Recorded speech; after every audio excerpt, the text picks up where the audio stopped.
We are finally ready to talk about current, the flow of electric charges through our circuits. But first, we need a little science history background. According to Wikipedia, Benjamin Franklin called the charges positive and negative. He knew we had two types of charges. He called them positive and negative. And he knew that they got transferred from one object to another. And he even came up with the idea of a flow, like a fluid flowing from one object to the other.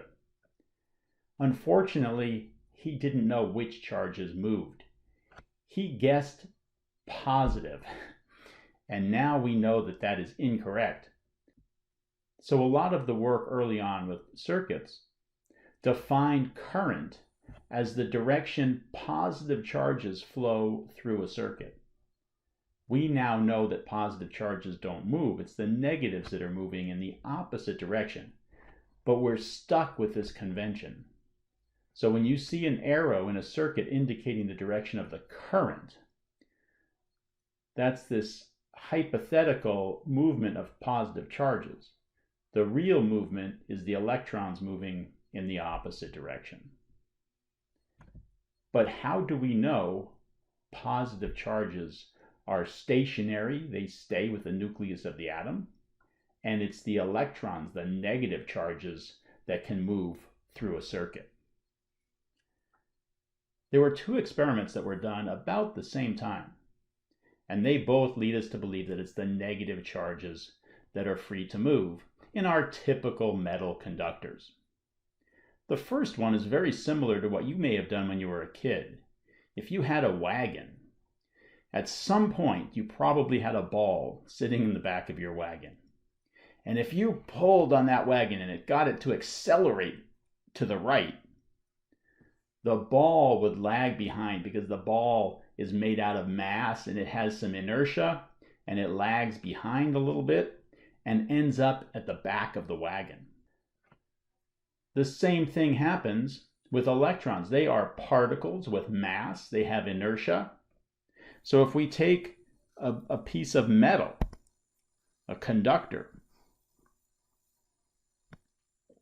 and there's some particles with mass and inertia in this metal that are free to move around like a ball sitting in the back of a wagon, and we accelerate our conductor,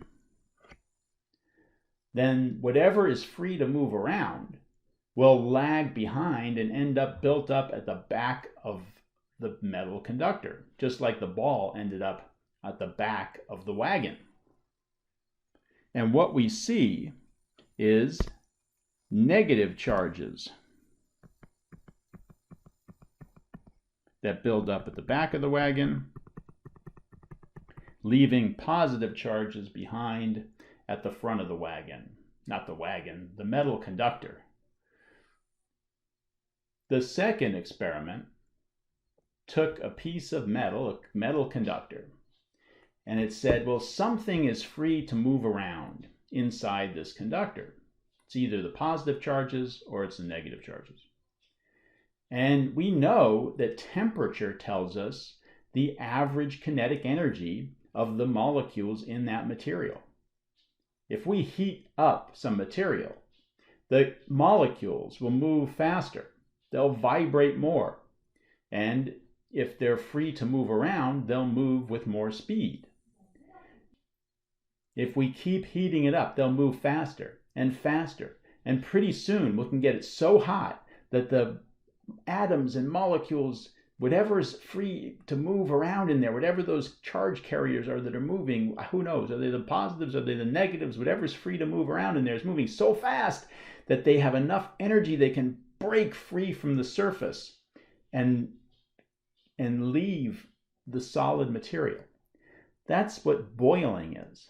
When we have a pot of water and you put a flame underneath and add energy, the molecules start moving faster and faster and faster. And pretty soon, some of those molecules have so much kinetic energy, they can break free from the bonds that are holding it to the surface and become a gas. They can leave the surface and become a gas.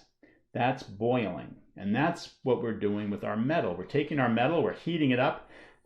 Something in there is free to move around. It's moving faster and faster and faster as we get it hotter and hotter and hotter.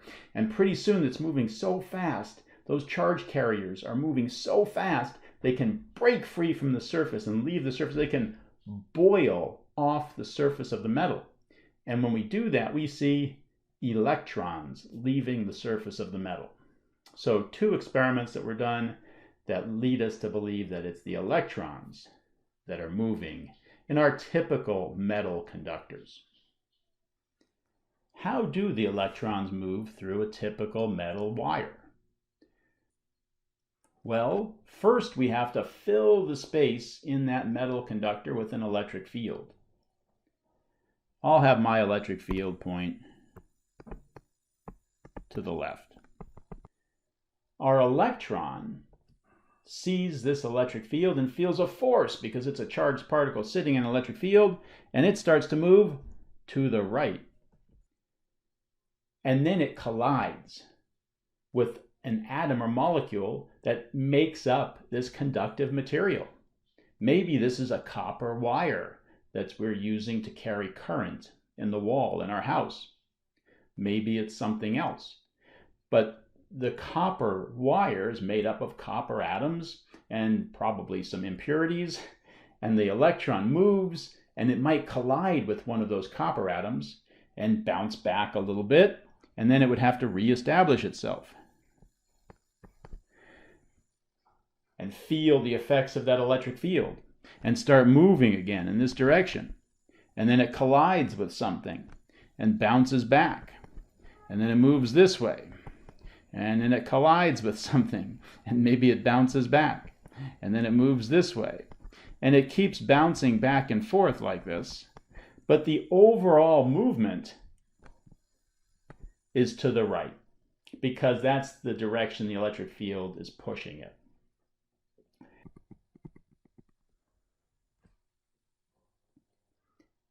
So the overall or average motion of our electrons is opposite the electric field because the electrons are negatively charged, and they move at some average speed that we call the drift velocity of the electrons. So they're moving, and then they bounce back a little bit, and then they move, and then they bounce back a little bit, and then they move some more, and they bounce back a little bit. But overall, they are moving to the right at some slower overall speed. When we factor in all these collisions and backward motion and everything, they have some overall net velocity to the right, and we call that the drift speed or the drift velocity of the electrons. And it's pretty slow. In our normal circuits, in our walls, you flip the switch for the light, and it would take an electron about an hour and a half to move 1 meter through the wire. So how is it that your lights come on right away? Well, the wire is full of electrons, kind of like having a garden hose that was full of water. And when you turn the faucet on, a little bit of water comes in one side, and what happens at the other end? Immediately, a little bit of water comes out the other end because the whole hose is full of water, and all the water starts moving. We don't have to wait for the water that just came out of the faucet to go all the way through the hose and come out the other end. As soon as it comes into the hose, it pushes something out the other end. Well, that's what happens here. As soon as you flip the switch, an electric field travels very quickly through the metal, filling it with an electric field. All the electrons in that wire, and that wire is full of electrons the whole way, feel the effect of that electric field, and they all start moving at the same time.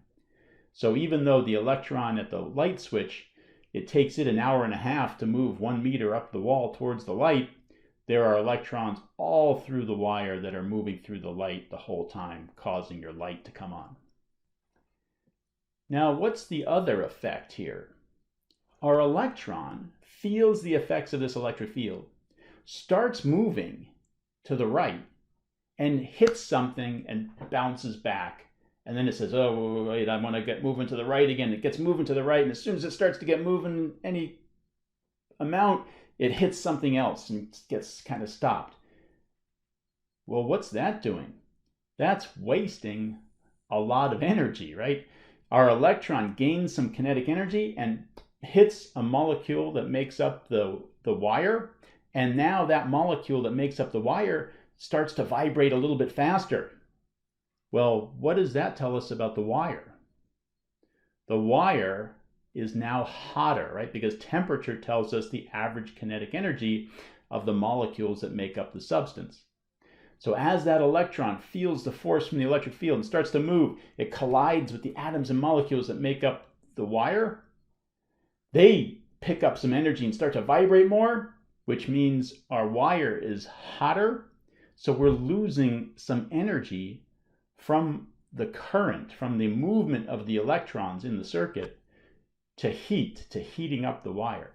That is resistance. Up until now, we were a little loose with our terms. We said we either have something that's an electrical insulator or an electrical conductor. But it's not quite that easy. There are different levels, there are different degrees of electrical conductors. So something might be a really super good conductor, and then something else might be a conductor, but not quite as good. Copper conducts very well. Aluminum is also a decent conductor of electricity, but not quite as good as copper. And so we have a lot of materials that have slightly different degrees of conductivity, and we can measure that, and you can look materials up in tables and books and figure out what the conductivity is. How good a conductor is it? Or inversely, we can figure out the resistivity of that material. So we'll talk about those terms in a minute. Let's think about this situation for a second. We have some type of conductor in the shape of a wire, and we want electric charges to move through this wire. What do you think would impact the flow of electric charges through this wire? There should be a few things that pop into your mind right away. One, we just talked about the type of material this is. Some materials, the electrons can move through them a little freer than other materials. Other materials, they collide, the electrons collide a little bit more, and so they have more resistance.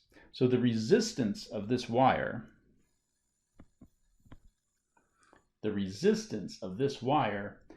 one of the things it depends on is the material that the wire is made out of, how well it conducts electricity.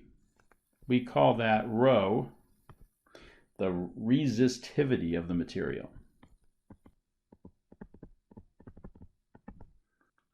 The resistance trying to get through this wire is determined, one, by the material that wire is made out of.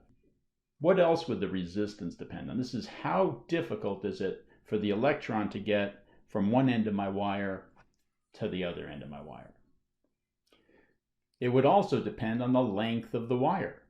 The longer that wire is, the harder it is for the electron to get to the other side.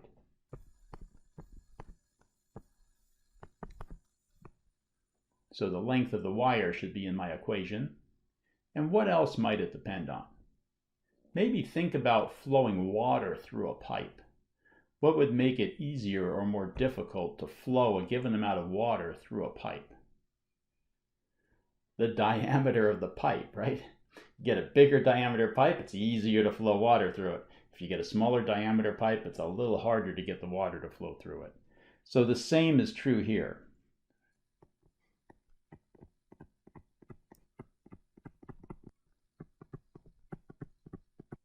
So the resistance is a combination of the material and its shape and size, how it's made.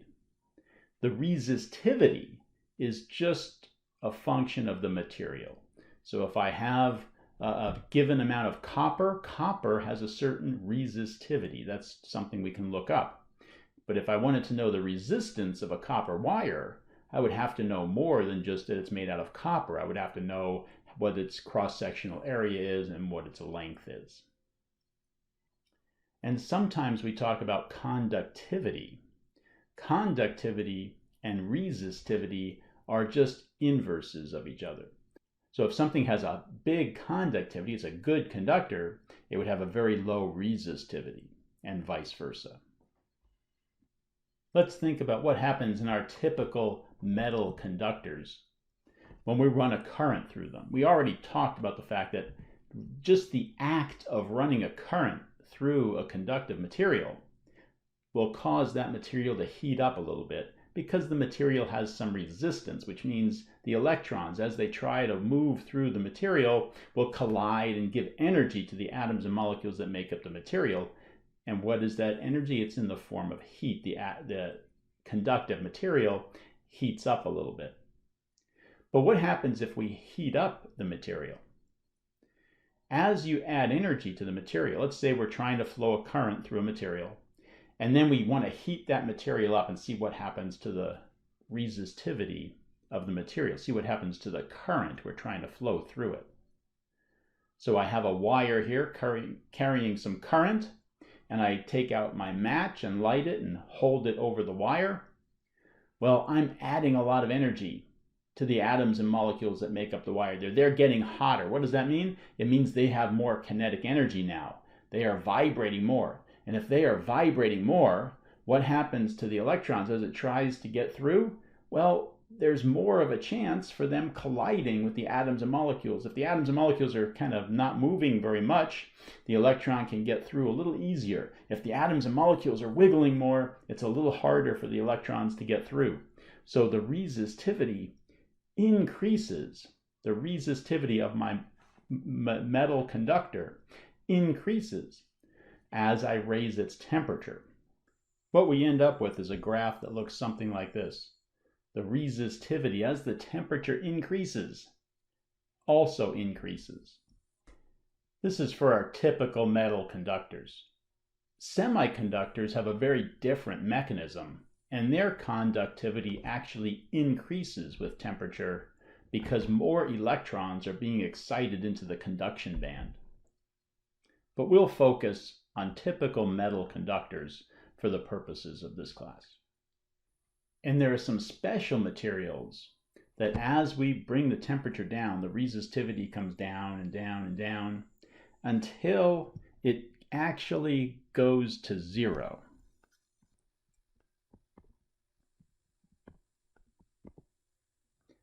Not low, not close to zero, it actually goes to zero resistance. And they've taken materials like this and set up current and taken out the source of potential difference, taken out the battery. And what would happen in a normal circuit? It's like taking a box and trying to push it across the floor. You give it a push, and very quickly, what happens to that box? It slows down and comes to a stop because of friction between the box and the floor. Well, resistivity is like electrical friction. And you give all those electrons a push with a battery, hook up a battery, the battery fills the conductive material with an electric field, and all the electrons start to move. And if you take away the electric field, if you take away the battery, then those electrons, because there's some resistance, very quickly slow down and come to rest. But if there's no resistance, those electrons will keep going forever because they have inertia. They want to keep going in a straight line forever. And that's what they've seen. They've set up current in superconducting rings, removed the source of potential difference, and the current just persists. Zero resistance. And this is huge because we lose a lot of energy to electrical resistance in all of our devices and transmitting energy and all these things. The problem is this temperature where this occurs, we call that the critical temperature, TC. The critical temperature is very low, and for a long time it was very low. They had to use liquid helium, which was super expensive, to cool down the materials to become superconducting. Nowadays they've developed what we call high temperature superconductors.